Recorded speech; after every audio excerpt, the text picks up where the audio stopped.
And our final Hall of Famer in Session 1, spanning 28 seasons as a head coach at Toledo, Michigan State, LSU, and Alabama, Nick Saban compiled an overall record of 297, 71, and 1, winning 80.6% of his games. Coach Saban retired as the NCAA's active leader in wins and was the first modern-day coach to win national titles at 2 different FBS schools. Coach, 7 national titles, 11 SEC championships. Aren't too bad for a guy who never really considered being a coach. After Don James convinced you to be a GA for him, was there a moment or a game when you realized, hey, I might be pretty good at this coaching thing? Well, I think I realized early on that it was really important to have great players, a lot of which are represented here tonight, a lot of good people in the organization, whether it's your administration, your coaches, the staff that you have that make it possible for you to have a chance to be successful. But, you know, little did I know as a kid growing up, you know, in West Virginia pumping gas at my dad's service station, that some of those lessons that I learned, it was beyond my imagination that what I would ever end up here in the College Football Hall of Fame. And also that those lessons would lead me to a process of helping people develop their full potential, players, coaches.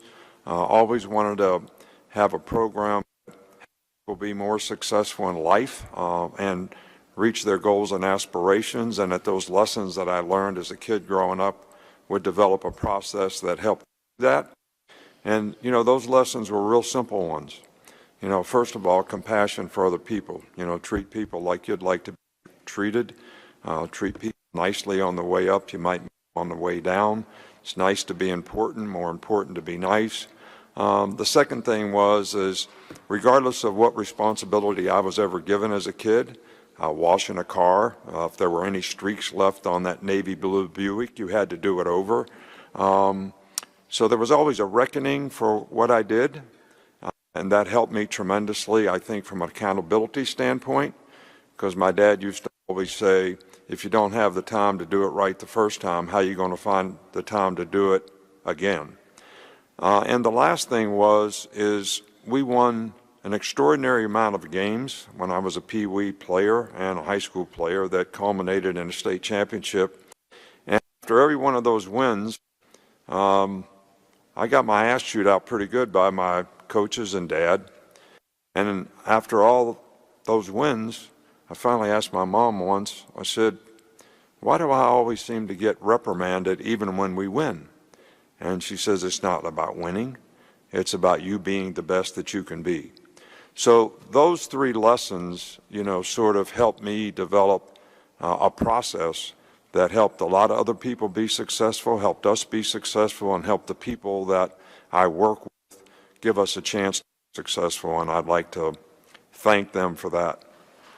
Coach, talk about that. You've mentored so many coaches that have gone on that continue to add to the legacy of college football. What does it mean to watch those that you've mentored or bring up through the game find success in this game that you love?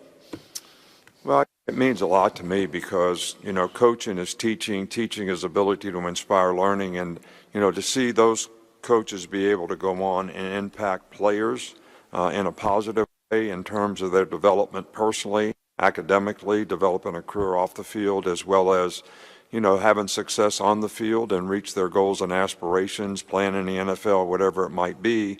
To be able to see other people, now that I'm not in the position to do that, that had some impact on, means a tremendous amount to me that those people are having success, can have success, and can impact players' lives in a positive way.